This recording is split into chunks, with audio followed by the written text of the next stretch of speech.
నమస్తే, నేను Roja. Welcome to prime debate. Congress లో మంత్రివర్గ విస్తరణ కుంపటి చల్లారట్లేదు. రేవంత్ కేబినెట్ లో 3 ఖాళీలుండగా ఆశావహులు అరడజన్లలో ఉన్నారు. దీంతో రాజకీయ వాతావరణం హీటెక్కిపోతోంది. తాజాగా గాంధీ భవన్ వద్ద గొర్రెలు మేకలతో వినూత్న నిరసన చేపట్టింది గొర్రెల కాపరుల సంక్షేమ సంఘం.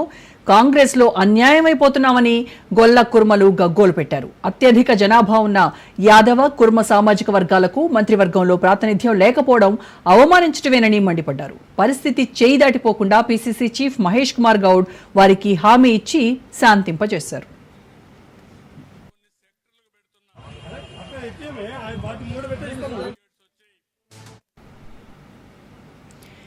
ఇంతకీ కాంగ్రెస్ సర్కార్ గొల్ల కుర్మలకు మంత్రి పదవులు ఇవ్వకుండా అడ్డొస్తున్న సామాజిక సమీకరణాలేంటి?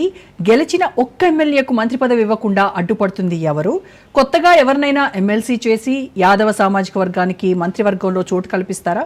ఎవరు ఊహించని రీతిలో ఆపరేషన్ ఆకర్ష్ కు తెరలేపి ఏకంగా మంత్రి పదవిని ఏ పార్టీ నేతకైనా కానుగ్గా ఇస్తారా? లేదంటే రేవంత్ కేబినెట్ లో గొల్ల కుర్మలు లేకుండానే 5 ఏళ్ల కాలం పూర్తి చేస్తారా? ఇవే ప్రశ్నలు సర్వత్రా వినిపిస్తున్నాయి.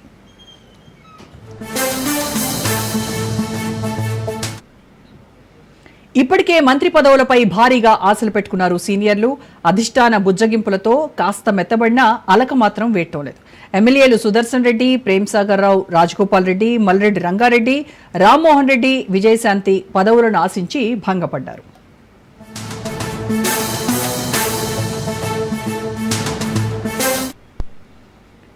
ఇక ఉమ్మడి వరంగల్ జిల్లాలో రాజకీయం తారుమారవుతోంది. మినిస్టర్ కొండా సురేఖ దంపతులు వర్సెస్ కాంగ్రెస్ ఎమ్మెల్యే, ఎమ్మెల్సీలు అన్నట్టుగా మారింది. కాంగ్రెస్ పార్టీకి కొండా దంపతులు కావాలో లేక తాము కావాలో తేల్చి చెప్పాలని ఉమ్మడి వరంగల్ జిల్లాకు చెందిన నేతలు ఏఐసీసీ రాష్ట్ర ఇన్ఛార్జ్ మీనాక్షి నటరాజన్ను కోరారు. మంత్రి కొండా సురేఖ, ఆమె భర్త కొండా మురళి జిల్లాలోని అన్ని నియోజకవర్గాల్లో ఏకపక్షంగా తలదూరుస్తూ అడ్డగోలుగా మాట్లాడుతూ వివాదాలు సృష్టిస్తున్నారని కంప్లైంట్ చేశారు. దీంతో సమగ్ర నివేదిక ఇవ్వాలని పీసీసీ క్రమశిక్షణా కమిటీ చైర్మన్ మల్లు రవికి సూచించారు మీనాక్షి నటరాజన్.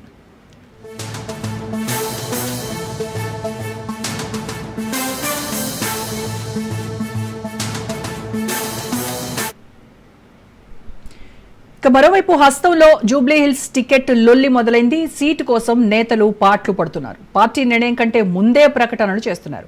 4 అభ్యర్థులు లాబింగ్ మొదలుపెట్టేశారు. ఒక అడుగు ముందుకేసి జూబ్లీహిల్స్ టికెట్ నాదేనంటూ అజారుద్దీన్ ప్రకటించారు. ఆయనతో పాటు విజయారెడ్డి, నవీన్ యాదవ్, బొంతు రామ్మోహన్ పేర్లు తెరపైకొచ్చాయి. తండ్రి చరిష్మాతో జూబ్లీహిల్స్ ఇలాకాలో కాంగ్రెస్ జెండా ఎగరేస్తానని ధీమా వ్యక్తం చేస్తున్నారు విజయారెడ్డి. తమ సామాజిక వర్గం ప్రభావం ఎక్కువగా ఉండే జూబ్లీహిల్స్ ఎమ్మెల్యే సీటు తనకే కేటాయించాలని డిమాండ్ చేస్తున్నారు నవీన్ యాదవ్. జీహెచ్ఎంసీ మేయర్గా చేసిన బొంతు రామ్మోహన్ కూడా గట్టిగానే ప్రయత్నాలు చేస్తున్నారు. సో అసలు కాంగ్రెస్ పార్టీలో ఏం జరుగుతోంది, ఈ విషయాలపైన ఇవాళ డిబేట్లో మాట్లాడదాము. డిబేట్లో పార్టిసిపేట్ చేస్తున్నారు ప్రముఖ రాజకీయ సామాజిక విశ్లేషకులు ఉప్పాల లక్ష్మణ్ గారు, అలాగే బీజేపీ అధికార ప్రతినిధి వెంకటరెడ్డి గారు, అండ్ కాంగ్రెస్ నాయకులు మానవతారాయ్ గారు, బీఆర్ఎస్ నాయకులు ఏల్చల్ దత్తాత్రేయ గారు. నమస్కారం అండి అందరికీ. రైట్, మానవతారాయ్ గారు, ముందుగా మీతో స్టార్ట్ చేద్దాం. మంత్రివర్గ విస్తరణలో గొల్ల కుర్మ సామాజిక వర్గ ఆ వర్గాలకు సంబంధించి ఉన్న ఒకే ఒక ఎమ్మెల్యేకు ప్రాతినిధ్యం, మంత్రివర్గంలో ప్రాతినిధ్యం ఇవ్వట్లేదు అని ఈ రోజు నిరసన కార్యక్రమం చేపట్టారు. సో ఏంటి, ఎందుకు మీరు ఇవ్వట్లేదు? మీకున్నటువంటి రాజకీయ లెక్కలేంటి? కాంగ్రెస్ పార్టీలో ఏదైనా సాధ్యం. ఇప్పుడు ఎందుకు ఇవ్వట్లేదంటే రేపు 3 మంత్రి పదవులు ఖాళీలు ఉంటాయి. ఆ 3 మంత్రి పదవులు ఎవరికైనా, ఏ సామాజిక వర్గానికైనా రావచ్చు. ఇప్పుడు అడ్లూరు లక్ష్మణ్ గారు కలగనడా, ఆయన ఊహించలేదు మాదిగ సామాజిక వర్గానికి మంత్రి పదవి వరించి.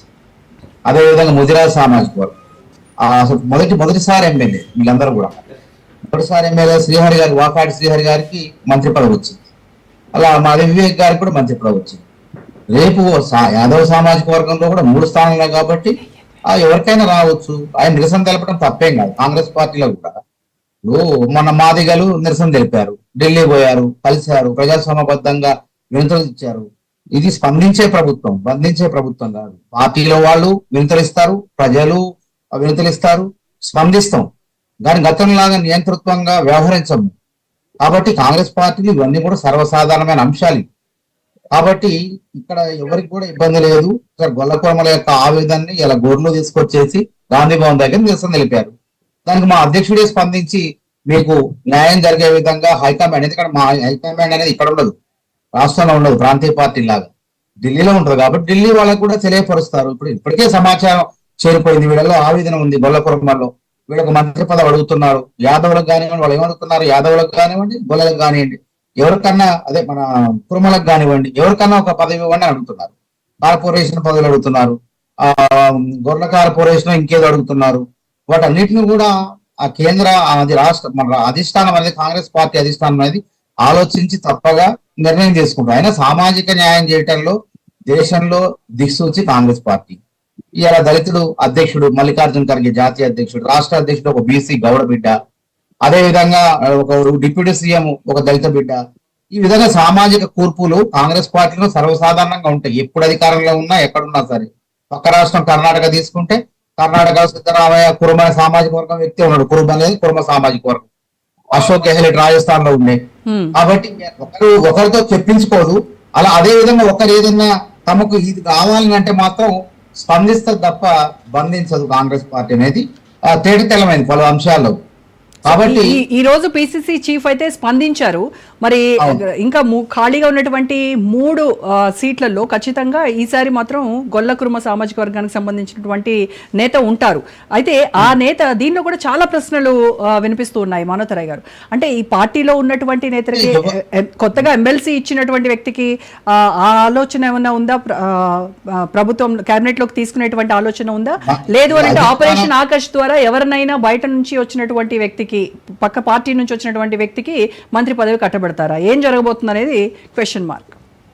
అధిష్టానం ఆలోచనలు వాళ్ళు ప్రకటించేదాకా ఎవరికి తెలియదు. అప్పటిదాకా గుసగుసలు, ఊహాగానాలు, పుకార్లు అట్నుంచి ఇటు వస్తున్నారని చెప్పి వార్తలు వస్తుంటాయి. అవి కాసేపు సోషల్ మీడియాలో చక్కర్లు కొడుతుంటే చూసే వాళ్ళు సంబరపడతారు. దాని గురించి నచ్చిన వాళ్ళు, ఆ వార్త నచ్చిన వాళ్ళు సంబరపడతారు. కానీ గుర్తుపెట్టుకోండి, కాంగ్రెస్ పార్టీ చరిత్రలో పదవులు వెంటబడితే రావు. ఆ పదవులు మనం అనుకోకుండానే మన దగ్గరకు వచ్చి కూర్చోమంటాయి, కుర్చీ వేసి కూర్చోమంటాయి. అది కిరణ్ కుమార్ రెడ్డి గారి విషయంలో చూడండి, ఆయన స్పీకర్ గా ఉంటే మంత్రి పదవి కూడా చేయలేదు. ముఖ్యమంత్రి పీఠం వచ్చింది, కుర్చీలో కూర్చోమని అధిష్టానం కుర్చీ ముఖ్యమంత్రి పీఠం వేసింది, కూర్చోబెట్టింది, గౌరవించింది. అదేవిధంగా రోసయ్య గారు సుదీర్ఘమైన అనుభవజ్ఞుడైన రాజకీయ నాయకుడు, ఎంతో మంది ముఖ్యమంత్రుల దగ్గర ఒక ఎమ్మెల్సీగా ఉంటూ ఆర్థిక మంత్రిగా పనిచేసినటువంటి అనుభవం ఆయన కూడా ఊహించలే నాకు ముఖ్యమంత్రి పదవి వచ్చింది, నేను మంత్రితో నా జీవితం అయిపోతాను. కానీ కాంగ్రెస్ అధిష్టానం ముఖ్యమంత్రి పీఠం వేసి అందులో కూర్చోమని చెప్పి వారిని గౌరవించారు, తన గవర్నర్ కూడా చేశారు. కాబట్టి రేవంత్ రెడ్డి గారు కూడా సరే పక్క పార్టీ నుంచి వచ్చిన సమర్థుడు, కేసీఆర్ గారిని ఉన్న పరిస్థితి ఇప్పుడున్న పరిస్థితిలో ఢీ కొట్టగలడు అని చెప్పి ఆయన పిసిసి కుర్చీ చేయడమే కాకుండా ముఖ్యమంత్రి పదవిని కూడా తెచ్చి కట్టబెట్టింది. కాబట్టి కాంగ్రెస్ పార్టీ అనేది మనం పదవుల కోసం అడిగే హక్కు ఉన్నది, కానీ అడిగినంత మాత్రాన అవి మనకే రావాలి. కాంగ్రెస్ పార్టీ ఎవరికి ఎప్పుడు ఏ న్యాయం చేయాలో వాళ్ళే ప్రకటిస్తారు తప్ప అప్పటిదాకా వచ్చే వార్తలన్నీ కూడా ఊహాగానాలుగా నేను కొట్టిపారేస్తాను. రైట్. సో కాంగ్రెస్ పార్టీలో మొత్తానికి ఏదైనా జరగవచ్చు కాంగ్రెస్ పార్టీ పదవులు నడుచుకుంటూ వస్తాయి వాళ్ళ దగ్గరికి. అడ్లు లక్ష్మణ్ గారు ఊహించిండా చెప్పండి? ఆయన మాట్లాడినా కూడా మాట్లాడలేదు, మాదిగలకు ఇవ్వాలని చెప్పేసి. కానీ ఆయన దగ్గరకు వచ్చి మంత్రి కుర్చీ అధిష్టానం ఆయన కూర్చోమని చెప్పి గౌరవించి, అదే ఊహించని వాళ్ళకేమో పదవులు, ఊహించిన వాళ్ళకేమో నిరాశ. కాంగ్రెస్ పార్టీలో మనం పదవుల కోసం వెంటబడద్దు, పదవులు అవకాశాలు అవి వెతుక్కుంటూ మన దగ్గరకు వస్తాయి. అప్పటిదాకా ఓపిక పడతాం రాజకీయ. కాబట్టి ఆ ఓపిక పడితేనే మరి ఏమన్నా మన సామెత ఉంది కదా, ఓపిక ఉంటే ఓరుగల్లు పట్టణం దక్కుతుందని. అట్లనే కాంగ్రెస్ పార్టీలో కూడా ఓపిక ఉంటే ఎంత పెద్ద పదవి అయినా వచ్చి మన కళ్ళ ముందు ఒక్కోసారి వాలిపోదు, దాన్ని ఆ పదవిలో కూర్చోబెట్టింది కాంగ్రెస్ అధిష్టానం. అప్పటిదాకా ఓపిక పట్టాలి. ఓపికంటే ఓరుగల్లు పట్టణం దక్కుతుంది. అదే ఓరుగల్లులో ఇప్పుడు కాంగ్రెస్ మధ్యనే పెద్ద యుద్ధం జరుగుతా ఉంది. సరే, దాని గురించి మళ్ళీ మాట్లాడదాం. మళ్ళీ మాట్లాడదాం మానవతరాయ్. సో దత్తాత్రేయ గారు, కాంగ్రెస్ మంత్రివర్గ విస్తరణలో బీసీలకు, ఎస్సీలకు సామాజిక న్యాయం అయితే మేము పాటించాము అని చెప్తున్నారు. సో ఈ రోజు జరిగినటువంటి గొల్ల కురుమల నిరసన ఏ రకంగా చూస్తోంది బీఆర్ఎస్ పార్టీ? గుడ్ ఈవినింగ్ అండి, మీకు ప్యానెల్లో ఉన్నటువంటి మిత్రులకు, రాజ్ న్యూస్ ప్రేక్షకులకు. ఇవాళ కాంగ్రెస్ పార్టీ ఏదైతే మంత్రివర్గ విస్తరణలో భాగంగా 2 సంవత్సరాల సుదీర్ఘ నిరీక్షణ తర్వాత 12 మంది మంత్రుల నుంచి ఒక 3 మంత్రులను యాడ్ చేసుకుని ఒక ఏదో తూతు మాత్రంగా పెంచే ప్రయత్నం చేసిండ్రు. సరే, సంతోషం. అందులో కొంత ఎస్సీ వర్గీకరణ జరగడం రాష్ట్రంలో, దాంట్లో మాదిగల ప్రాధాన్యత అంశం రావడం, ఒక మాదిగ సామాజిక వర్గానికి, ఒక మాల సామాజిక వర్గానికి అవకాశం దక్కడం. క్యాబినెట్ లో వీళ్ళు ఏదైతే నిజామాబాద్ కామారెడ్డి డిక్లరేషన్ లో మేము ఎంబీసీలకు కూడా ఒక మంత్రిత్వ శాఖ ఇస్తామని ప్రకటించారు. సరే ఆ కామారెడ్డి డిక్లరేషన్ కాటికి పోయిందా, లేకపోతే అది తూతు మాత్రంగా అమలు చేస్తామని ఇక్కడ బిల్లు పెట్టి ఢిల్లీకి పంపారు. ఆ ఢిల్లీలో ఉన్న దానికోసం ఒకరోజు జంతర్ మంతర్ వద్ద ఎవరో దీక్ష చేస్తే ముఖ్యమంత్రి కూడా గైర్హాజరయ్యారు. ఆ బీసీ డిక్లరేషన్ పక్కకు పోయింది. సరే, ఒక వాకటి శ్రీహరి గారికి ఇచ్చారు. మేమేమంటున్నామంటే మంత్రివర్గ విస్తరణ సంగతి దేవుడిరుగు. ఇక్కడ కాంగ్రెస్ పార్టీలో బహునాయకత్వం, బాహుబలి పోరాటాలే ఉంటాయి. ఎందుకంటున్నామంటే ఆదిలాబాద్ జిల్లాలో పాపం జిల్లా మొత్తాన్ని అధికారంలోకి తీసుకురావడం కోసం గతంలో ప్రేమ్ సాగర్ రావు గారు చాలా సీరియస్ గా ప్రయత్నాలు చేస్తే ఆయనకు మంత్రివర్గంలో అవకాశం కల్పిస్తామని చెప్పి ఇప్పటి వరకు కూడా అవకాశం ఇవ్వకుండా ఆయన పార్టీ కార్యక్రమాలు కూడా ఎక్కడ చురుగ్గా పాల్గొనట్లేదు. ఒకే కుటుంబానికి చెందినటువంటి వ్యక్తులకు 4 పదవులు, తండ్రికి ఎమ్మెల్యే పదవి, బ్రదర్ కి ఎమ్మెల్యే పదవి, కొడుకు ఎంపీ పదవి, వివేక్ గారికి ఆ తర్వాత మంత్రి పదవి. సో ఈ విధంగా జిల్లా అంటే వివేక్ గారు అంటే ఆదిలాబాద్ జిల్లా అనే స్థాయికి తీసుకెళ్లి ఆయనకే మొత్తం అన్ని కట్టపెట్టడం వల్ల ప్రేమ్ సాగర్ రావు గారు ఇవాళ అంటిముట్టనట్టుగా అలిగి కూర్చున్నారు. దాంతో పాటుగా నిజామాబాద్ జిల్లాకు అసలు ప్రాధాన్యత ఒకే కుటుంబంలో 3-4 అని చెప్పడము బీఆర్ఎస్ కి భావ్యంగా ఉందా? బీఆర్ఎస్ కు భావ్యంగా ఉందా అంటే బీఆర్ఎస్ అనేటువంటిది మేము చెప్తా ఉన్నాం. ఉద్యమంలో ప్రతి ఒక్కరు కూడా పూర్తి స్థాయిలో పాల్గొన్న వాళ్ళమే.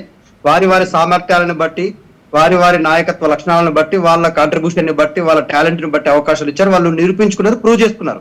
కేటీఆర్ అనేటువంటి వ్యక్తి మున్సిపల్ శాఖ మంత్రిగా కావచ్చు, హైదరాబాద్ ని ఎట్లా తీర్చిదిద్దారు, ఐటీ శాఖ మంత్రిగా 50,000 స్టాండింగ్ ఉద్యోగాల నుంచి 9 లక్షల పైచలకు ఉద్యోగాలు ఎట్లా క్రియేట్ చేశారు. హరీష్ రావు గారు యాజ్ ఇరిగేషన్ మినిస్టర్ గా, వైద్య ఆరోగ్య శాఖ మంత్రిగా తెలంగాణ రాష్ట్రంలో ఎన్ని ఆసుపత్రులకు శంకుస్థాపన చేశారో, ఎన్ని పూర్తి చేశారో మన కళ్ళ ముందు స్పష్టంగా కనిపిస్తా ఉంది కదా రోజా గారు. నేను అనేది ఏంటంటే ఇక్కడ కుటుంబాల ప్రస్తావన కాదు, కాంగ్రెస్ పార్టీలో ఏదైనా సాధ్యమే అని ఇంతకు ముందు మిత్రులు, మా ఉద్యమ సహచరులు మానవతరాయ్ గారు చాలా స్పష్టంగా అంగీకరించారు. కాంగ్రెస్ పార్టీలో రేపు బీసీలో ముఖ్యంగా గొల్ల కుర్మల ప్రాధాన్యత లేదు. ఇవాళ బీట్ల ఐలయ్య గారు, వారి అభిమానులు, వాళ్ళ కుల సంఘం నాయకులు ఇవాళ మా నాయకుడు కూడా అవకాశం ఇవ్వాలని పోరాటం చేస్తా ఉన్నారు. మొన్న ఒక మహిళా అధ్యక్షురాలు సునీత గారు కూడా గాంధీ భవన్ దగ్గరికి వెళ్ళి ధర్నా చేస్తే ఆమె పార్టీ నుంచి సస్పెండ్ చేసినటువంటి పరిస్థితి మనం చూసినాం. సొంత ఎమ్మెల్సీ మల్లయ్య గారు, తిరుమల మల్లన్న గారు బీసీల రిజర్వేషన్ల విషయంలో, కామారెడ్డి డిక్లరేషన్ విషయంలో అవిటి తీసుకుపోయి పెట్రోల్ బస్సు కాలబెట్టండి ఇంకా ఆయన అనరాని మాటల్లో అన్నాడు. మనం మీడియా ముందు మాట్లాడుతున్నాం కాబట్టి ఇంకా గ్రాంధిక భాషలో మాట్లాడుతున్నాం. సో కాంగ్రెస్ పార్టీలో సమన్వయ లోపం ఉన్న మాట వాస్తవం, అవగాహన లోపం ఉన్న మాట వాస్తవం, అనుభవం లేని మాట వాస్తవం. ఇవాళ ఏ రాష్ట్రంలో ఏం జరుగుతుందో 2 సంవత్సరాలుగా మనం చూస్తా ఉన్నాం. దాని పరిణామాలు ఏ విధంగా పడతా ఉన్నాయి, పరిపాలన ఎట్లా కుంటుపడిపోయింది, ఆర్థిక వ్యవస్థ ఎంత దిగజారింది, పేరుకు మంత్రులు పదవులు ఇచ్చినంత మాత్రాన ఎన్ని రోజుల తర్వాత శాఖలు కేటాయించిండ్రు, ఏం జరుగుతుంది అనేటువంటి మనం చూస్తా ఉన్నాం. ఇప్పటికీ మైనారిటీల ప్రాతినిధ్యం లేదు. ఇప్పటికీ ఇప్పుడు గొల్ల కుర్మల ప్రాతినిధ్యం గురించి వాళ్ళు అడుగుతా ఉన్నారు. ఇంకా నిజామాబాద్ జిల్లా నుంచి ఆ జిల్లా నాయకులు అడుగుతా ఉన్నారు. హైదరాబాద్ అతిపెద్ద జిల్లా, హైదరాబాద్ ప్రాతినిధ్యం లేదు. రంగారెడ్డి నుంచి ప్రాతినిధ్యం లేదని వాళ్ళు అడుగుతా ఉన్నారు. హైదరాబాద్, రంగారెడ్డి తెలంగాణకు ఒక రెవెన్యూ హబ్. ఇవాళ ప్రజలు ఓటే లేదని చెప్పేసి గెలిచిన నాయకులకు అంతో ఇంతో వాళ్ళకైనా అవకాశాలు ఇవ్వాలి కదా, వాళ్ళ ప్రాతినిధ్యం లేకుండా చేశారు.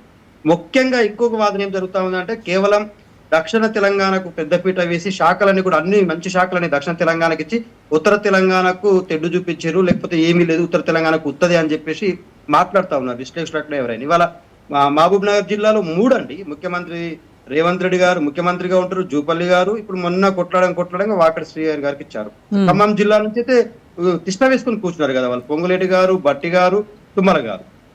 నల్గొండ జిల్లా మనం చూస్తూనే ఉన్నాం, ఇవ్వకపోతే కుదరదు, నాకు హోంమంత్రి కావాలని చెప్పేసి పార్టీ అధిష్టానాన్ని కానీ ముఖ్యమంత్రిని కానీ దబాయిస్తూ బెదిరిస్తున్నటువంటి నాయకుడు ఇవాళ గతంలో పిసిసి అధ్యక్షుడు ఉన్నప్పుడు ఏం మాటలు మాట్లాడు, ఇప్పుడు ఏం మాట్లాడుతుందో చూస్తా ఉన్నాం. నేను ఏమంటున్నా అంటే కాంగ్రెస్ పార్టీలో క్రమశిక్షణ లేని పార్టీ, అది విలువలు లేని పార్టీ.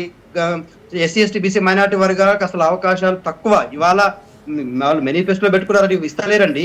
మా బీఆర్ఎస్ పార్టీగా మేము కుల సంఘాలుగా బీసీ సంఘాలు ముందుకొచ్చి వాళ్ళ ఇవ్వలేని పరిస్థితులు క్రియేట్ చేయబడింది. ఎందుకంటే మా వాటా తేలుతుంది కదా, వాళ్ళ తప్పులో ఒప్పులో 56% బీసీలు తేల్చిండ్రు. బీసీలు తెలిసినప్పుడు ఖచ్చితంగా బీసీలదే కదా పెద్ద ఎత్తున 50% కంటే మంత్రిత్వ శాఖలు బీసీలకే ఉండాలా. ఎన్ని ఇచ్చారు? మొదటి విడతలో 2, ఇప్పుడు మొన్న ఒక 2 ఇచ్చినట్టున్నారు, అంతే కదండి. అలాగే బీఆర్ఎస్ హయాంలో గొల్ల కుర్మ సామాజిక వర్గానికి సంబంధించిన వాళ్ళకి గొర్రెల పంపిణీ కూడా జరిగింది. మరి ఆ పథకాన్ని కాంగ్రెస్ ఎందుకు నిలిపేసింది అనుకుంటున్నారు? వివక్ష అండి. ఇప్పుడు కాంగ్రెస్ పార్టీ ఏదైనా కూడా మేము దళితులకు దళిత బంధు ఇచ్చినాము, దళిత బంధు లేదు. దళిత విద్యార్థులు విదేశాలకు వెళ్లి చదువుకున్న వాళ్ళకి 20 లక్షల ఓవర్సీస్ ఇచ్చినాము. బీసీ విద్యార్థులకు అంబేద్కర్ ఓవర్సీస్ ఇచ్చినాము, అవి నిలిపేసిండ్రు. రైతు బంధు రైతు బీమాలో ఎన్ని కోతలు విధిస్తున్నారో మనం చూస్తా ఉన్నాము. కేసీఆర్ గారి ప్రభుత్వానికి మంచి పేరు తెచ్చిన ఏ సంక్షేమ పథకాన్ని కూడా కొనసాగించడానికి కాంగ్రెస్ పార్టీ విముఖంగా ఉంది. ఎందుకంటే ఆ పేరు వీళ్ళు కొనసాగించినా కూడా మళ్ళీ అది కేసీఆర్ ఖాతాలోకి వెళ్తుంది అనుకుంటున్నారో, లేకపోతే మా ప్రభుత్వం చేసిన సంక్షేమ పథకాల వల్ల ప్రజలకు ఎందుకు మీరు ఇబ్బందులు పెడతారని మేము అడుగుతా ఉన్నాం మీ ద్వారా. ఎందుకంటే మీకు ఏదైనా రాజకీయ పరంగా దురుద్దేశం ఉంటే మా పైన ప్రత్యక్షంగా పోరాడానికి సిద్ధంగా అండి. మేము ఏ విధంగా అయితే మీ తప్పుల్ని, మీ 6 గ్యారెంటీలు అమలు చేయకపోవడాన్ని, మీ చేతగానితనాన్ని మేము ప్రశ్నిస్తూనే ఉన్నాం కదా. హైదరాబాద్ సెంట్రల్ యూనివర్సిటీ భూముల విషయంలో కావచ్చు, అక్కడ జరిగినటువంటి భూముల విషయం, ముఖ్యమంత్రి రేవంత్ రెడ్డి గారి జిల్లాలో జరిగినటువంటి ఫార్మా భూముల విషయంలో కావచ్చు, ఆదిలాబాద్ లో జరిగినటువంటి భూముల విషయంలో కావచ్చు, ఎక్కడికక్కడ కూడా తెలంగాణ రాష్ట్ర ప్రజలకు మనం హైదరాబాద్ మీద చేస్తున్న హైరానా విషయంలో కావచ్చు, మేము కదా ప్రజల తరఫున మాట్లాడుతూ ఉంది. ప్రజల కోసం మేము మాట్లాడుతూ ఉంటే మీరు మా మీద కేసులు పెట్టి విచారణ పేరు మీద కాలయాపన చేస్తా ఉన్నారు. సీఎం గారు గత ముఖ్యమంత్రి గారి మీద కాళేశ్వరం విచారణ, కేటీఆర్ గారి మీద ఈ కార్ రేసు విచారణ, ఇట్లా విచారణ పేరు మీద కాలం ఎలా తీయడము, గట్టిగా మాట్లాడే నాయకుల మీద మొన్న వెంకటరెడ్డి గారితో మాట్లాడదాం. వెంకటరెడ్డి గారు, ఈ గొర్రెల కాపరుల సంక్షేమ సంఘం ఈ రోజు నిరసన కార్యక్రమం చేపట్టింది. అయితే కాంగ్రెస్ ప్రభుత్వంలో యాదవ సామాజిక వర్గానికి అన్యాయం జరుగుతుంది అని వారే బహిరంగంగా చెప్పారు. అంటే బీజేపీ నిజంగానే కాంగ్రెస్ హయాంలో గొల్ల కురుమలకు కావచ్చు, బీసీలకు కావచ్చు అన్యాయం జరుగుతుందనే ఆలోచనలోనే బీజేపీ ఉందా? వాస్తవమే. ఎందుకంటే కాంగ్రెస్ పార్టీ అనేటువంటిది ఒక అగ్రకుల సామాజిక వర్గానికి కొమ్ము కాసేటువంటిది అని చెప్పి గత 60-70 సంవత్సరాలుగా ఉమ్మడి రాష్ట్రం నుంచి ఇప్పటి వరకు మనం చూస్తే కనపడ్డటువంటి ఒక ప్రధానమైనటువంటి అంశం. దాన్ని మనం విస్మరించలేము. రాజశేఖర రెడ్డి గారు ముఖ్యమంత్రిగా రెండోసారి వచ్చినప్పటికీ కూడా డి శ్రీనివాస్ అనేటువంటి బీసీ నాయకుడిని పక్కన చూపించి చేసేటువంటి ఓట్లను దండుకునేటువంటి ప్రయత్నమే చేసింది తప్ప ఎప్పుడు కూడా బీసీలకు అధికారం అనేటువంటిది ఇచ్చినటువంటి సందర్భం లేదు. ఇప్పుడు కూడా రేవంత్ రెడ్డి గారు వచ్చిన తర్వాత మరొక బీసీ నాయకుడిని గౌడ సామాజిక సంబంధించినటువంటి మహేష్ కుమార్ గౌడ్ని చూపించడం జరుగుతుంది. ఇప్పుడు చూపిస్తారు. ఇప్పుడు అక్కడ కూడా ఢిల్లీలో కూడా రాహుల్ గాంధీ ఏమో ప్రధానమంత్రి అంటారు. ఇప్పుడు మిత్రుడు మానవతాయ గారు చెప్తున్నారు ఖర్గే గారు అని చెప్పి. మరి ఖర్గే గారికి రాష్ట్ర దేశ అధ్యక్ష పదవి ఇచ్చింది తప్ప ప్రధానమంత్రి అని చెప్పరు వాళ్ళు. కాబట్టి కాంగ్రెస్ లో ఉండేటువంటి గొప్ప లక్షణం ఏంటంటే, దాని డిఎన్ఏ ఏంటంటే సామాజిక వర్గాలకు ఎరవేస్తారు, భోజనం ఇంకోరికి పెట్టేటువంటి పరిస్థితి కనపడుతున్నటువంటిది. అందువల్ల గత 50-60 సంవత్సరాలుగా ఇందిరాగాంధీ దగ్గర నుంచి ముఖ్యంగా మనం చూడడం జరిగినట్టయితే ముఖ్యమంత్రులను మార్చడము, ఆ పార్టీకి ఉండేటువంటి ఒక డిఎన్ఏ అదే పద్ధతి లోపల ఇవాళ కూడా తెలంగాణలో అనుకోకుండా అధికారంలోకి వచ్చినటువంటి వాళ్ళు వాళ్ళ లెక్కలో అంతర్గత చర్చలో ఇవి అవునన్నా కాదన్నా కూడా మానవతరాయి ఒప్పుకోకపోయినా 40 సీట్ల వరకు గెలిచేటువంటి పరిస్థితుల వాళ్ళ అంచనాలు ఉన్నటువంటి పరిస్థితుల ఇవాళ సీట్లు మెజారిటీ ప్రజలు ఇచ్చినటువంటి సందర్భం. దాన్ని మనం గౌరవించాలా, దానికి సందేహం లేదు. కాకపోతే ఏంటంటే మంత్రివర్గ విస్తరణ ఇవాళ ఇప్పటికి కూడా 18 మాసాలు అయినప్పుడు కూడా మంత్రివర్గ విస్తరణ చేయలేటువంటి ఒక నిస్సహాయ పరిస్థితులకు రేవంత్ రెడ్డి గారు ఉన్నారు.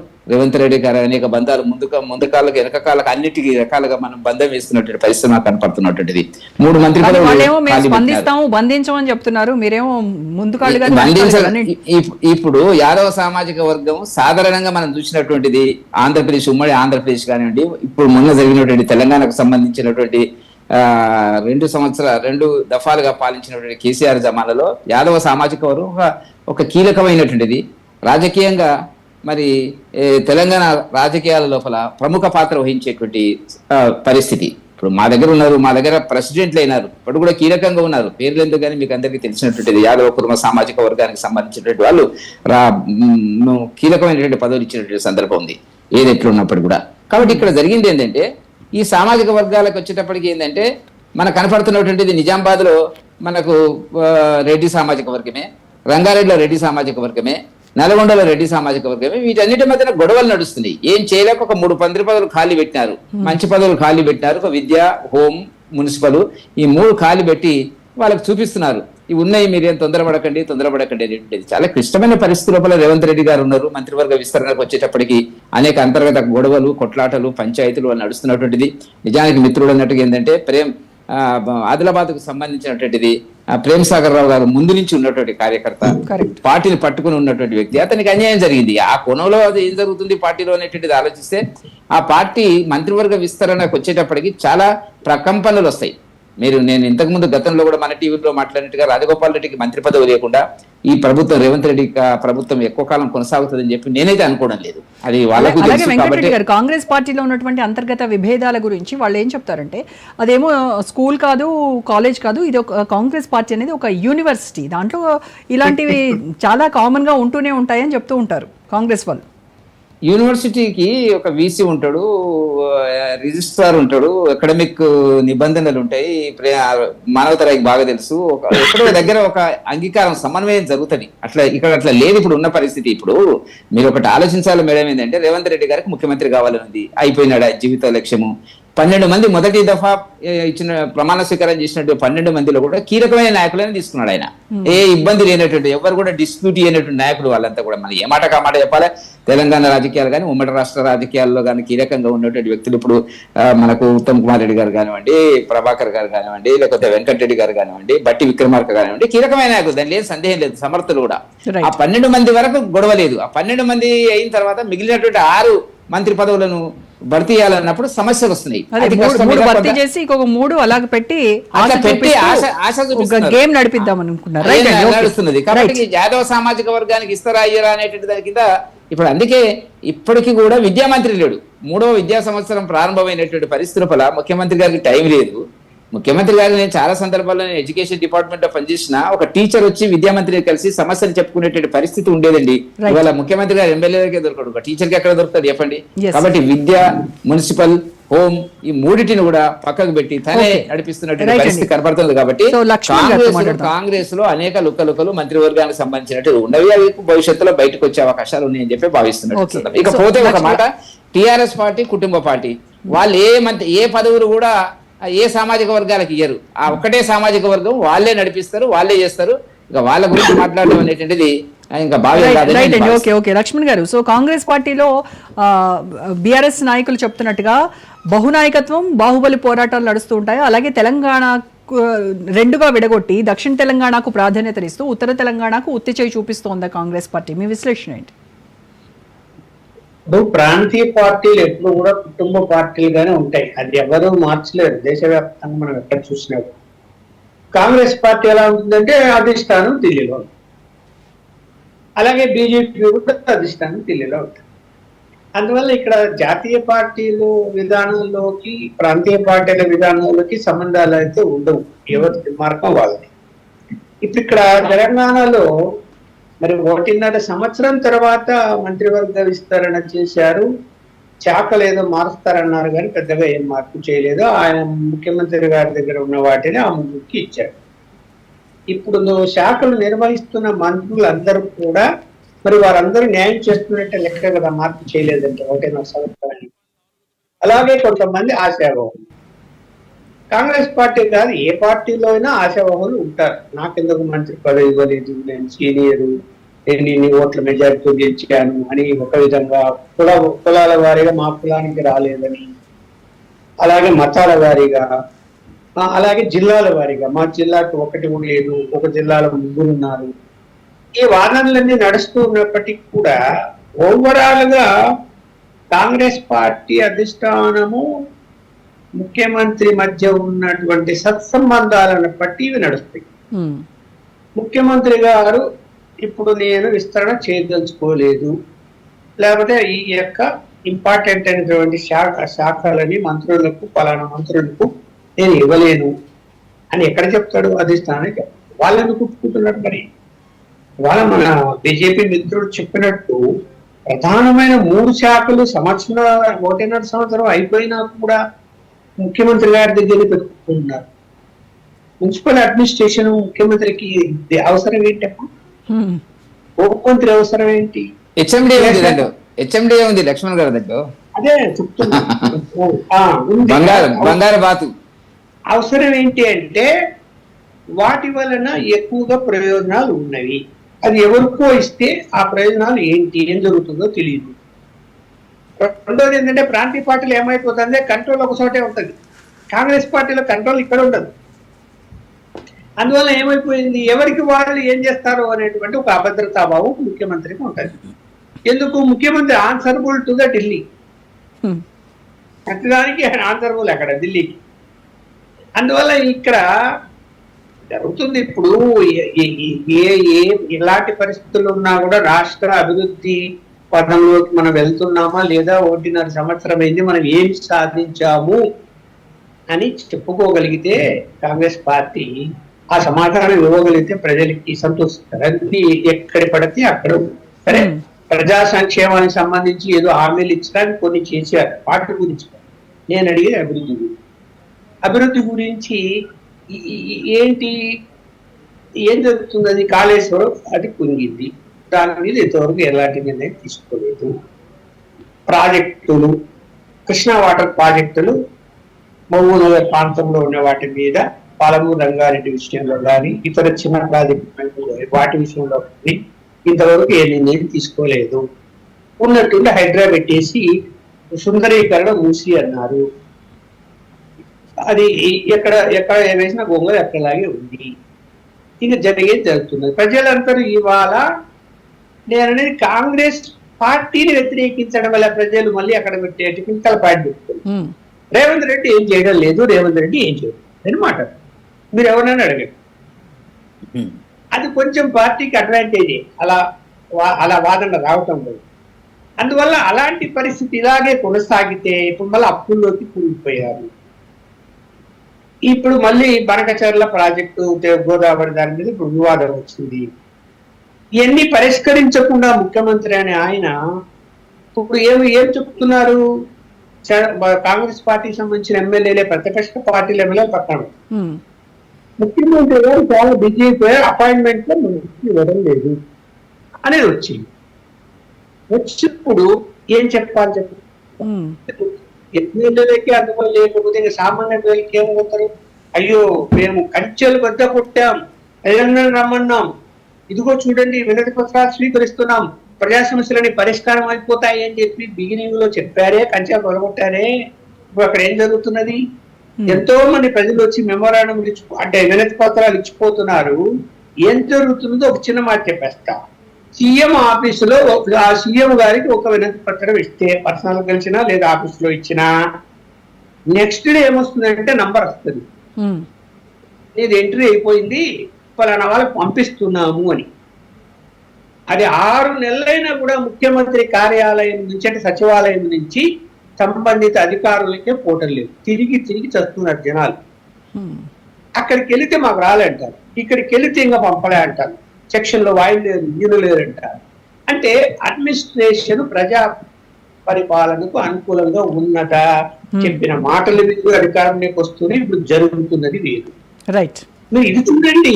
ఇది రాజకీయాలు ఉంటాయి, ఎవరో కాదనరు, పార్టీలో ఉంటాయి, ఆశించే వాళ్ళు ఉంటారు, మంత్రి పదవులు కావాలంటారు, కుర్చీ లాగే వాళ్ళు ఉంటారు.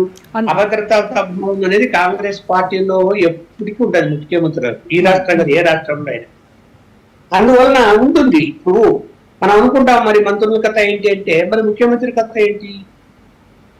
చూస్తున్నాం కదా సోషల్ మీడియాలో, ముఖ్యమంత్రి గారు ఎంతకాలం ఉంటారో తెలియదు, ఏం జరుగుతుందో తెలియదు అని చెప్పి నేను అనవసరం ఆ మాటలు మాట్లాడుతుంచుకోలేదు.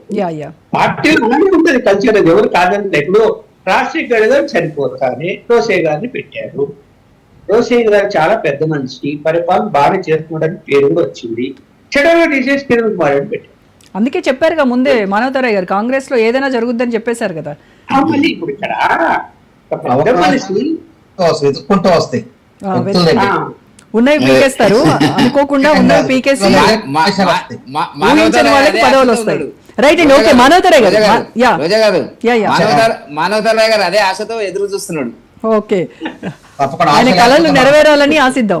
ఓకే, మానవతారాయ్ గారు, సీఎం అభద్రతా భావంతో ఉన్నారు, తన దగ్గర ఉన్నటువంటి శాఖలను అందుకే వేరే వాళ్ళకి కేటాయించట్లేదు అనేది విశ్లేషకులు చెప్తున్నటువంటి మాట. అలాగే ఉత్తర తెలంగాణ, దక్షిణ తెలంగాణగా తెలంగాణను 2 విభాగాలుగా విభజించి దక్షిణ తెలంగాణకేమో ప్రయారిటీ ఇస్తున్నారు, ఉత్తర తెలంగాణకి రిక్త హస్తాలు ఇస్తున్నారు. ఇది ఒక పాయింట్. అలాగే కాంగ్రెస్ పార్టీ అనేది ఎంత పెద్ద యూనివర్సిటీ అయినప్పటికీ కూడాను మరి అంత రేంజ్లో అంతర్గత విభేదాలు, గ్రూప్ తగాదాలు పీక్ స్టేజ్కి వెళ్ళాయి. ఫర్ ఎగ్జాంపుల్ ఉమ్మడి వరంగల్ జిల్లాలో కొండా సురేఖ దంపతులు వర్సెస్ మీ పార్టీ ఎమ్మెల్యేలు ఎమ్మెల్సీలు, అది ఒక అంశం. తర్వాత జూబ్లీ హిల్స్లో ఇప్పటికే నేనున్నాను రేస్లో, అసలు నేనే జూబ్లీ హిల్స్ అభ్యర్థిని అని ఇంకొక ఆయన. ఈ రకమైనటువంటి అంతర్గత విభేదాలు గందరగోళ పరిస్థితిలోకి తీసుకెళ్తున్నట్టు అనిపిస్తోంది. ఏం చెప్తారు? లక్ష్మణరావు గారు పెద్దలు అన్నట్టు ముఖ్యమంత్రి దగ్గరే కీలక శాఖలు ఎందుకు ఉంచుకోవాలి అన్నారు. ప్రయోజనాలు కాదండి, ఆయన లక్ష్యాలు ఉన్నాయి. హోంశాఖ ఇప్పుడు ఆయన దగ్గర ఉండటం వల్ల ఆ హోంశాఖ ద్వారా పరిధిలో కొన్ని తిమింగలాలు ఉన్నాయి. ఆ తిమింగలాలను పట్టుకునే పనులు ఉన్నాయి. కాబట్టి అది వేరే వాళ్ళ దగ్గర ఉంటే మీరేమో తిమింగలాలు పట్టుకునేటువంటి దీంట్లో అని అంటున్నారు, కానీ ఆర్ఆర్ ట్యాక్స్ వసూలు చేసుకునేటువంటి లక్ష్యంతోనే ఆయన దగ్గర ఉంచుకున్నారు అని వాళ్ళు విమర్శిస్తున్నారు. ముఖ్యమంత్రి గారి దగ్గర వాటిని జాగ్రత్తగా తిమింగలాలు కాబట్టి చేపలను పట్టుకోవడమే కష్టం. ఆ తిమింగలాలను జాగ్రత్తగా ఒడిసి పట్టుకోవాలి కాబట్టి ముఖ్యమంత్రి గారి దగ్గర అధిష్టానం చెప్పింది కాబట్టి వారి దగ్గర ఉంచారు. ఇక ఆ విషయంలో అయిపోయింది. ఏ పార్టీలో లేవండి అంతర్గత విభేదాలు? ఇలా కవిత గారు సొంత కూతురే పార్టీ నుంచి బయటకు రాలేదా? దెయ్యాలు అంటలేదా? దెయ్యాలు మా నాన్నగారు చుట్టూ 4 దెయ్యాలు ఉన్నాయి, ఇంతవరకు ఆ దెయ్యాల పేరు చెప్పలేదు. వాళ్ళు ప్రతిపక్షంలో ఉన్నారండి, అధికార పక్షంలో ఉండి మీరు తగ్గులాడుకుంటే బీజేపీలో లేవా? ఒక నిమిషం, అదే నేను చెప్తున్నాను. బీజేపీలో ఉండొచ్చు, బీఆర్ఎస్ లో ఉండొచ్చు, దాంతో ప్రజలకు ఏమీ అవసరం లేదు. మీది మంచి మేము ప్రతిభతా పార్టీలు కదా. మీ కాంగ్రెస్ పార్టీ అంటే ఇప్పుడు 1885 నుంచి కూడా అధ్యక్ష పదవి అన్నప్పుడు అందరూ పోటీ పడతారు. గాంధీని కూడా వ్యతిరేకించిన వాళ్ళు ఉన్నారు, నెహ్రూ నిల్చుంటే వ్యతిరేకించిన వాళ్ళు ఉన్నారు, బోస్ గారు నిల్చుంటే వ్యతిరేకించిన వాళ్ళు ఉన్నారు, గెలిపించారు వాళ్ళని మళ్ళీ అట్లా. కాబట్టి మరి మీ పార్టీలో ఏంది క్రమశిక్షణ మారిపోయారు. మరి మీ పార్టీలో రాజాసింగ్ గారు ఏమంటాడు, ఈ బీఆర్ఎస్ వాళ్ళ ప్యాకేజీలకు అమ్ముడు పోయారు మా వాళ్ళు, మళ్ళీ అమ్ముడు పోతారు అని మాట్లాడి ఎప్పటికప్పుడు ఆయన మిమ్మల్ని పక్కలో బలం లేక మీ పార్టీలోనే పొడుస్తుండ కదా. కాబట్టి ఇది ప్రతి పార్టీలో ఉన్నటువంటి అంశాలే. తర్వాత సునీతారావు గారి గురించి ఇందాక మాట్లాడారు. సునీత మా పార్టీలు ఎవరైనా కానీ ఒకవేళ మాట మాట్లాడితే నోటీసులు ఇస్తారు. నోటీసులు ఇచ్చిన తర్వాత ఎందుకు కారణం చెప్పు అని అడుగుతారు. వెంటనే మీ లెక్క గొంతు కోయరు. రవీందర్ నాయకుని, విజయశాంతిని, గాదే ఎన్నైని, తర్వాత ఆలయ నరేందర్ని గొంతు కోసినట్టు కాంగ్రెస్ లో గొంతులు కోయరు, అవకాశం ఇస్తారు. చెప్పు సంజాయిషి చెప్పు అంటారు. సునీతారావు గారు మా పార్టీలో ఉన్నారు, వారికి నోటీస్ ఇచ్చిన తర్వాత సంజాయిషి చెప్పారు. సంజాయిషి చెప్పిన తర్వాత సంతృప్తి చెందారు. వారు మా పార్టీలో క్రియాశీలకమైన మహిళా కాంగ్రెస్ అధ్యక్షురాల పదవులు ఇప్పటికి కూడా కొనసాగుతాయి. పార్టీ అభివృద్ధికి పాటుపడదు. కానీ మీ పార్టీలో కవిత గారు ఇంట్లోనే సొంత కుంపటి తయారైంది కదా. జనరల్ గా రోజా గారు, మానవతరాయ్ గారు ఏమంటున్నారంటే కాంగ్రెస్ పార్టీ చాలా క్రమశిక్షణ పార్టీ అంటున్నారు. మీ క్రమశిక్షణ ఎవరు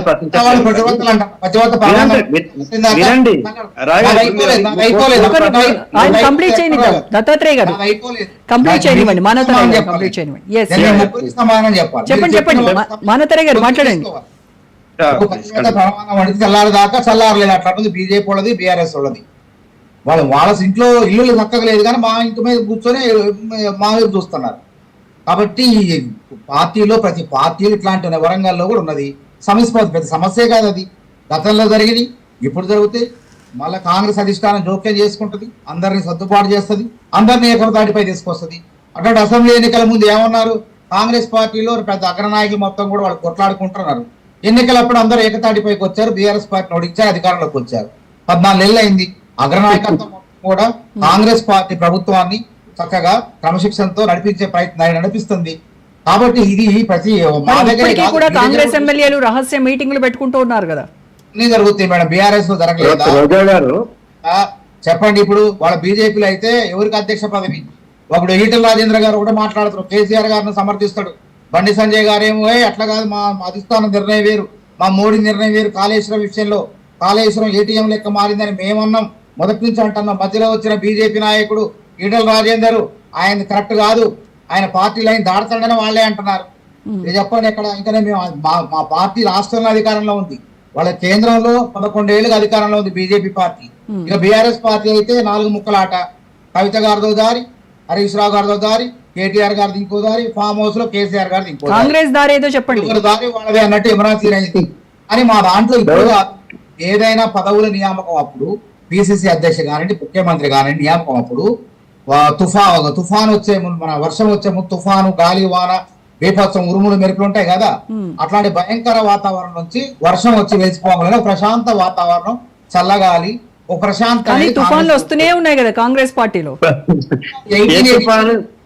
1885 WC బెనర్జీ దగ్గర నుంచి మొదలు పెడితే గాంధీ గారు ఎన్నికప్పుడు కూడా ఇట్లాంటివి జరుగుతూనే ఉంటాయి. మేం కావాలని అడుగుతుంటారు. అది ప్రజాస్వామ్యం అంటారు. కానీ బీఆర్ఎస్ పార్టీలో ఇంతవరకు ఎవరైనా బీసీ కానీ వర్కింగ్ ప్రెసిడెంట్ అయిందని అడుగుతుంది BRS party. Congress party right, okay, Dattatreya గారు మాట్లాడిద్దాం. ఎస్, దత్తాత్రేయ. ఇక్కడ మేము అనేది ఏంటంటే, ఇక్కడ లక్ష్మణరావు గారు బనకచెర్ల అనేది ఇప్పుడు మాట్లాడుతున్నారు. మా ముఖ్యమంత్రి గారు అందరు దొంగల పడ్డ 6 నెలలకు వీళ్ళు ఇప్పుడు మరుగుతున్నారు బీఆర్ఎస్ పై కొంతమంది. కానీ మా ముఖ్యమంత్రి గారు జనవరిలోనే మాట్లాడిండు. జనవరిలోనే నీటిపారుదల శాఖ కార్యదర్శి రాహుల్ బొజ్జా గారు లేఖ రాయటం జరిగింది. ఉత్తమ్ కుమార్ రెడ్డి గారు మాట్లాడారు. వీళ్ళకి ఏంటంటే ఏది లేక సెంటిమెంట్ రగల్చాలి. ఇప్పుడు అన్ని అయిపోయి అస్త్రాలు అర్థమైంది కదా మానవతరాయ్ గారు. నాయకుడికి నీటి పారుదల శాఖ మీద ఉన్న అవగాహన విషయంలో తప్పు చేసి టీఎంసీల నీళ్ళు ఎక్కడ నీటిపారుదల శాఖ మంత్రి ఉమామహేశ్వరరావు గారితో అప్పుడున్నటువంటి కేంద్ర మంత్రి ఉమాభారతి గారి దగ్గర అంగీకరించుకొని వచ్చారు. దత్తాత్రేయ గారు, ఈ బనకచెర్ల పాపం బీఆర్ఎస్ దే అని చెప్తున్నారు. అపెక్స్ కౌన్సిల్ సమావేశంలో ఎందుకు 400 టీఎంసీలకు మీరు అంగీకారం చేసుకొని వచ్చారు? చేసుకొచ్చారు. ఆ పాపం మొత్తం వాళ్ళదే. కృష్ణా జలాల్లో వాటాని దత్తాత్రేయ గారు మాట్లాడండి. దత్తాత్రేయ గారు 299 టీఎంసీలు అంగీకరించారు. 299 మాట్లాడండి మనోతరాయ్ గారు. దత్తాత్రేయ గారికి, మానవతరాయ్ గారికి గాని ముఖ్యమంత్రి రేవంత్ రెడ్డి గారికి గాని ప్రత్యేకమైనటువంటి నీటిపారుదల శాఖ ఇంజనీర్లతో ప్రత్యేకమైన క్లాసులు చెప్పాల్సిన అవసరం ఉంది కాంగ్రెస్ పార్టీ నాయకులకు. ఎందుకంటే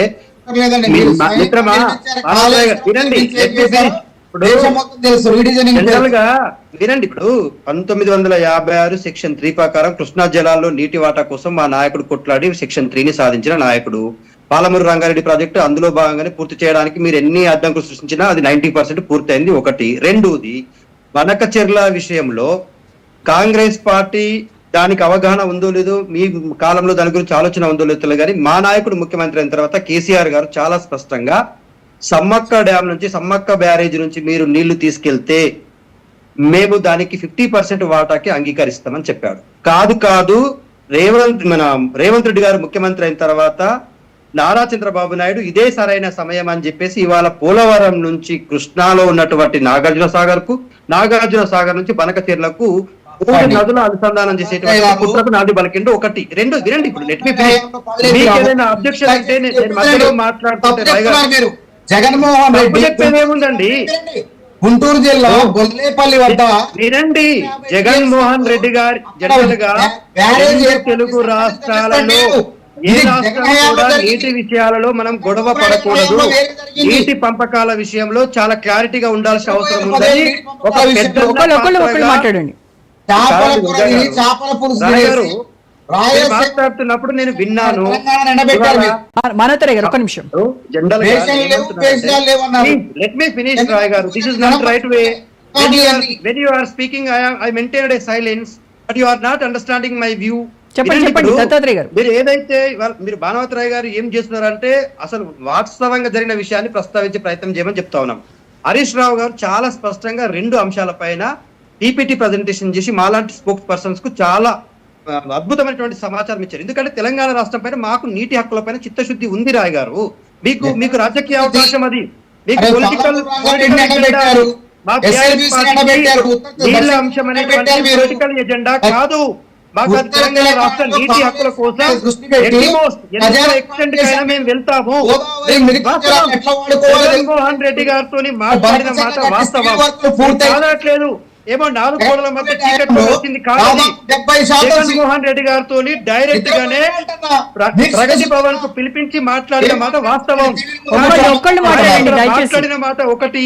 అక్కడికి ఇంటికి వెళ్ళిన తర్వాత, స్వరాష్ట్రానికి వెళ్ళిన తర్వాత ఆయన మేము మాట్లాడుకున్న అంశాలను ముందు దృష్టిలో పెట్టుకోకుండా ఒంటెత్తు నిర్ణయాలు తీసుకున్న తర్వాత మేము తెగతెంపులు చేసుకున్నాము. మీ నిర్ణయాలకు మీరు తీసుకుంటే మా నిర్ణయాలు మేము తీసుకుంటాము. మాకు ఎందుకు మా రాష్ట్ర కట్టుకోలేదు ప్రయోజనాలే అంటారా? ముఖ్యము. ఇలా సివిల్ వర్క్ వినండి, 90 this is not right అండి రాయ్ గారు. 2010 ఏమంటున్నా? రాంగ్ చెప్తాడు. బనకచెర్ల నువ్వు రాంగ్ అనేటువంటిది మీ నాయకుడికి ఎలాంటి ఒక అవగాహన లేకుండా వేగంగా మాట్లాడుతా ఉన్నాడు. బనకచెర్ల చంద్రబాబు నాయుడు ఏది చెప్తే అది రైట్ అండి, ఓకే. దత్తాత్రేయ గారు, దత్తాత్రేయ గారు, నది జిల్లాలో 500 టీఎంసీలు కావాలంట, గోదావరి నది జిల్లాలో 1000 టీఎంసీలు కావాలంట, మిగతా 3000 టీఎంసీలు ఎన్నైనా తీసుకపోని ఒక అవగాహన లేకుండా నీలాంటి నాలాంటి స్కాలర్ ఒక ప్రశంస పత్రంతో నది జలాల మీద అవగాహన లేదు, నదులు ఎక్కడున్నాయో అవగాహన లేదు, ఎక్కడ కట్టిలో తెలియదు, బేసిన్ ఏదో తెలియదు, బూతులు మాట్లాడడానికి మీ నాయకునికి పట్టా ఇవ్వండి కానీ బేసిన్ ప్రాంతాలను తెలుసుకోమని కొంచెం చెప్పండి, చిత్తశుద్ధితో మాట్లాడమని చెప్పండి మీ నాయకుడికి. ఒకటి. రెండోది, ఇవాళ క్యాబినెట్ విస్తరణలో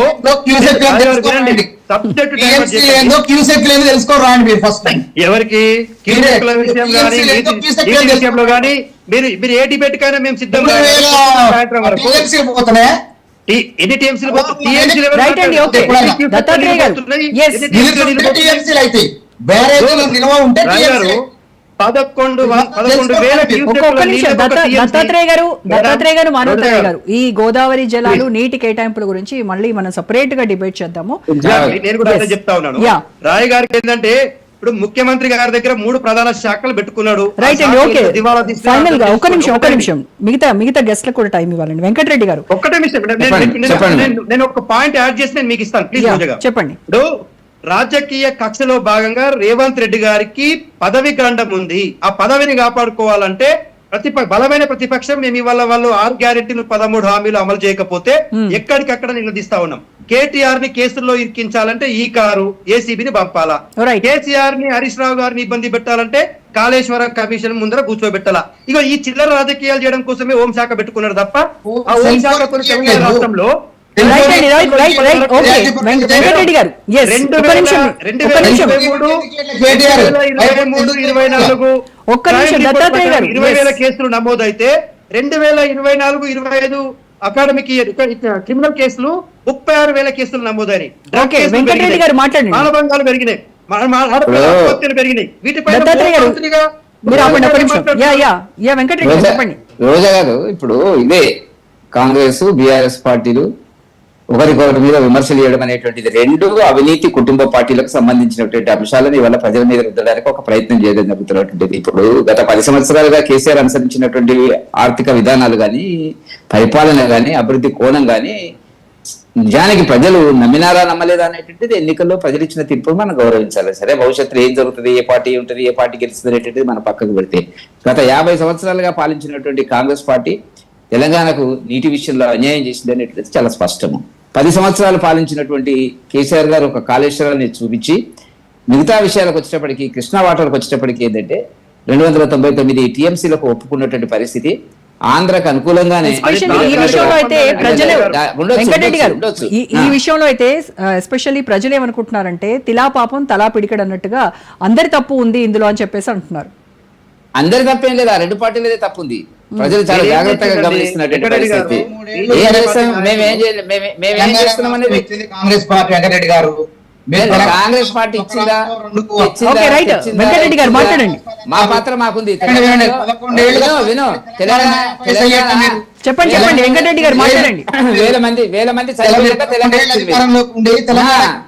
మంది చనిపోయిన తర్వాత, పోలీస్ కాల్పుల్లో చనిపోయిన తర్వాత, ఫైనాన్స్ చేసిన తర్వాత ఇచ్చింది దానికి ఏముంటది? భారతీయ జనతా పార్టీ లేకుండా తెలంగాణ వచ్చింది. తెలంగాణ ఎవరు తెచ్చారు? ఎంతకాలం చెప్తారు? మీరు ఏం చేసినారు? అయితే ప్రజలు అంటున్నది కరెక్టే కదా దత్తాత్రేయ గారు, ప్రజలు అంటున్నది కరెక్టే కదా. అన్ని పార్టీలకి ఈ పాపం ఉంది, తిలా పాపం తలా పిడికెడు. అన్ని పార్టీలకు ఉండొచ్చండి, మా పార్టీకి లేదు అంటున్నాం మేము. మీరు మీకు లేదంటారు, బీజేపీ వాడు బీజేపీ లేదంటారు, కాంగ్రెస్ వాడు కాంగ్రెస్ లేదంటారు.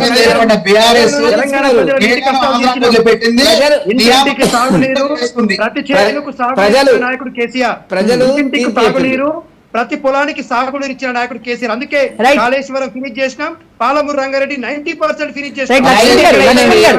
Yes. ఒక్క నిమిషం వెంకటరెడ్డి గారు, యా. లక్ష్మణ్ గారు, ఒక్క నిమిషం ఆగండి. మనోతరే గారు, కాళేశ్వరానికి మొత్తం ఖజానా ఖాళీ చేశారు మీరు. మనోతరే గారు, ఒక్క నిమిషం. లక్ష్మణ్ గారు ఫైనల్ గా ఏం చెప్తారు మీరు? ఇప్పుడు ఏమి చెప్పినా కూడా ఏంటంటే రేపు పొద్దున ప్రజలు లోకల్ బాడీ ఎన్నికలు వచ్చినా మళ్ళీ ఎన్నికలు వచ్చినా కూడా ఏమి అభివృద్ధి జరిగింది రేవంత్ రెడ్డి గారు వచ్చాక అని ప్రశ్న వేసుకున్నప్పుడు అది జవాబు చెప్పే విధంగా ఉండాలి. ఇప్పుడు 1.5 సంవత్సరం నుండి పొలాన్ని మేము సాధించాము అభివృద్ధి పరంగా, ఇదిగో దానివల్ల రెవెన్యూ పెరిగింది, పెరిగింది అని చెప్పుకోవడానికి ఏది లేదని నేనైతే భావిస్తున్నాను. గూడు కడతాం అండి, టీఆర్ఎస్ కట్టలేదు. ఇలా రైతు రుణమాఫీ, రైతు భరోసా 66 లక్షల మంది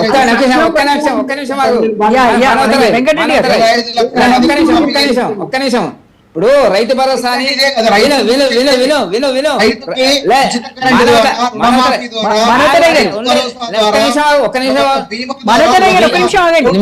మీకు విషయం చెప్తా వినండి. రైతు భరోసా అంటారు కదా, నాకు ఇవాళ రైతు భరోసాకు సంబంధించినటువంటి బ్యాంకులో డబ్బు పడ్డది, సగం డబ్బు ఇచ్చినారు. అందరికి సగం సబ్ డబ్బు 30% ఇచ్చినారు. మరి ఆ విషయం చెప్పాలి కదా. నాకు 10 ఎకరాలు ఉంది. 4,000 రూపాయలు దాదాపు ఇచ్చిన 70 లక్షల మంది రైతులకు మీరు ఇచ్చింది total failure. Okay, thank you so much Dattatreya గారు, వెంకటరెడ్డి గారు, లక్ష్మణ్ గారు, మనోతరే గారు. థ్యాంక్ యూ సో మచ్ అండి. ఇది ఇవాళ special debate. Stay tune to Raj news.